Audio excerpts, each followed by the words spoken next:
სურსათზე მზარდი ფასები და მაღალი ფასნამატის გამომწვევი მიზეზები საპარლამენტო კომისია დარგის წარმომადგენლების მოსმენას განაგრძობს. მწარმოებლებისა და დისტრიბუტორების შემდეგ დეპუტატები მსხვილი სავაჭრო ქსელების წარმომადგენლებს შეხვდნენ. სწორედ მათი მისამართით გაჟღერდა წინა შეხვედრებზე მონაწილეთა მხრიდან პრეტენზიები. სასურსათო პროდუქციაზე მაღალ ფასნამატს დისტრიბუტორები და მეწარმეები ქსელური მარკეტების მიერ დაწესებული სხვადასხვა გადასახადით და მათ მიერ შექმნილი ხელოვნური ბარიერებით ხსნიან. შესაბამისად, სწორედ საცალო მსხვილი ქსელური ოპერატორების მისამართით აქვს ყველაზე მეტი შეკითხვა დროებით საპარლამენტო კომისიას, რომელიც სპეციალურ სამთავრობო კომისიასთან ერთად ფასების შემცირების გზებს ეძებს და ამ მიზნით გარკვეულ საკანონმდებლო ცვლილებებსაც არ გამორიცხავს. დღევანდელ შეხვედრაზე ბრალდებებს კონტრბრალდებებით უპასუხეს. მანანა დევაძე დეტალებით. პირველადი მოხმარების სასურსათო პროდუქტებზე შესაძლებელია თუ არა ფასების შემცირება. ამ საკითხზე პასუხის მისაღებად პარლამენტის დროებითმა კომისიამ დღევანდელ სხდომაზე მსხვილი ქსელური მარკეტების წარმომადგენლებს მოусმინა, რითაც სურსათთან დაკავშირებით ფასწარმოქმნის ჯაჭვის შესწავლა საჯარო ფორმატში დასრულდა. თუმცა ამ საკითხზე პარლამენტის დროებითი კომისიის დასკვნა და რეკომენდაციები აპრილში გასაჯაროვდება.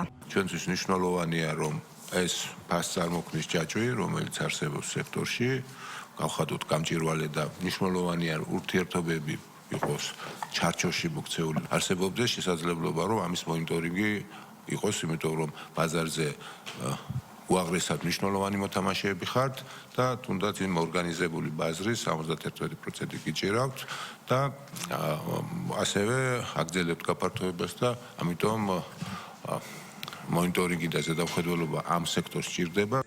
კარფურის, ნიკორას, ორინაბიჯის და დეილი ჯგუფის წარმომადგენლების მტკიცებით სასურსათო პროდუქტებზე ფასებს ისინი ვერ ადგენენ, პრობლემა მათში არ არის და ფასწარმოქმნის პროცესი მრავალკომპონენტიანია. საცალო ქსელების მსხვილი ოპერატორები ქსელურ მარკეტებში ეგრეთ წოდებული ქეშბექების არსებობას ადასტურებენ, თუმცა ამბობენ, რომ მარკეტინგული მომსახურებისთვის სხვადასხვა პროდუქტებზე განსხვავებული პროცენტია განსაზღვრული და ქეშბექი პირველადი მოხმარების პროდუქტებზე ფაქტობრივად არ ვრცელდება. მათი განმარტებით ქეშბექის უდიდესი ნაწილი თაროებზე ფასის შემცირებას ხმარდება და პირველადი მოხმარების პროდუქტებს ხშირად მოგების გარეშე ზარალზე წყიდიან. ზეთი, შაქარი, მორწე, არ ვიცი, ხაჭო და ასე შემდეგ.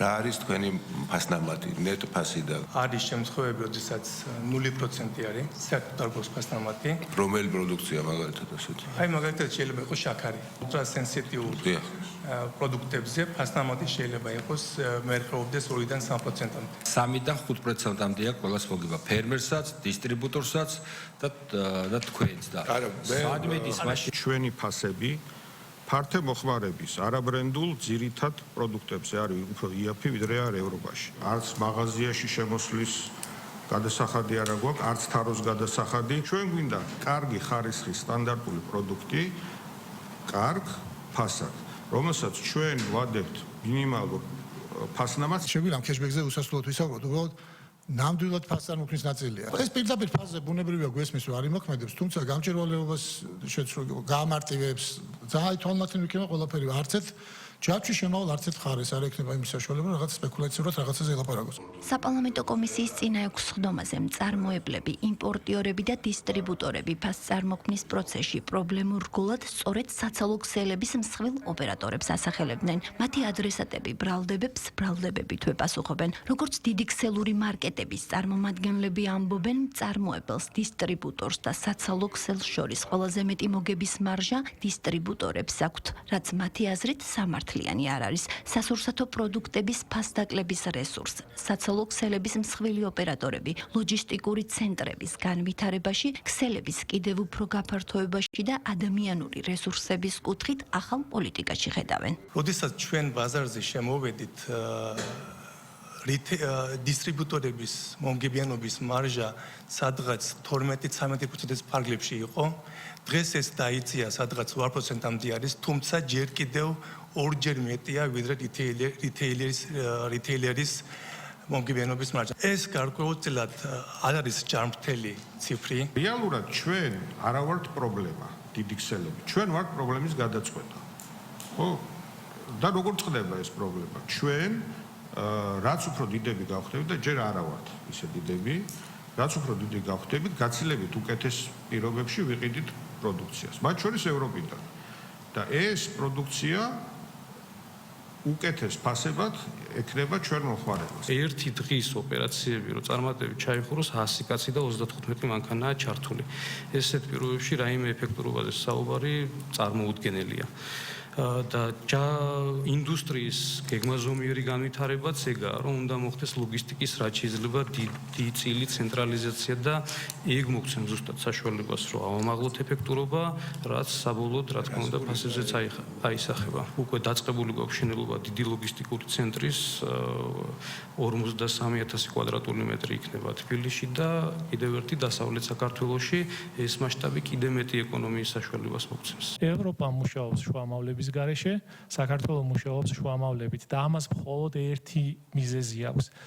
ბაზარი არ არის დაორგანიზებული. ლოჯისტიკურ რევოლუციაში არის დიდი რესურსი 15%-მდე, მაგრამ ჩვენ ჯერ უნდა გადავიდეთ ჰიბრიდულ მოდელზე. რატომაა მნიშვნელოვანი დიდი ქსელები? მხოლოდ მათ შეუძლიათ სუპერეფექტური ლოჯისტიკური ცენტრების აშენება და ფასების გაიაფება. ძლიერი ქსელი ნიშნავს დაბალ ფასს, იმიტომ რომ შუამავალს ამოაგდებს. კომისიის დღევანდელ სხდომაზე გიორგი გახარიას გუნდის მიერ დეილი ჯგუფის მიმართ ბრალდებები, რომელიც უბნის მაღაზიების მიზანმიმართულ ჩაძირვას ეხებოდა, პოლიტიკურ ჭრილში მცირე სიტყვიერ დაპირისპირებაშიც გადაიზარდა, თუმცა ვითარება სხდომაზე მალევე განიმუხტა. თბილისში არ დატოვეთ არც ერთი ჯიხურის ადგილი, არც ერთი მაღაზია, სადაც ოპერირებდა პატარა ინდმეწარმეები, პატარა შეპესეები, ფართის მეპატრონეებს აყრევინებთ ამ პატარა საოჯახო მაღაზიებს და შედიხართ თქვენ. ტრაბახობით, რომ ძალიან კარგად გქონდათ მთავრობასთან დალაგებული სიტუაცია და მაინტერესებს ახლა რა ხდება დღეს ვიღარ გაქვთ სავარაუდოდ კარგად საქმე. მეიჯარესთან აგვარებთ, რომ გამოაგდოთ უბნის მაღაზია და შეხვიდეთ. ესეთ არ ვიცი, ამაზე რა პასუხი უნდა გაგცეთ, არ ვიცი. ჩვეულებრივი ამბავია, ვიღაცა სადღაც შედის, ვიღაც გამოდის. რაც შეეხება მთავრობასთან დალაგებას, წინა ადმინისტრაციასთან, არ ვიცი რა წყაროზე დაყნობით გაქვთ. არ ვტრაბახობ ზოგადად და ამაზე საერთოდ არ ვტრაბახობ, იმიტომ რომ არ არის ასე. რადგან ჩემი ოპოზიციონერი კოლეგის უგუნური კითხვის მეორე მხარე მთავრობაც იყო, მე უბრალოდ შევახსენებ, რომ ეს ქართულ ჯიგრულ პონჩი მისი ლიდერის ხელწერა არის და ამიტომ შეუძლია თავისკენ მოიკითხოს. ფასების შემსწავლელი დროებითი საპარლამენტო კომისია მუშაობას უახლოეს პერიოდში მედიკამენტებსა და საწვავის ფასებზე მსჯელობით განაახლებს.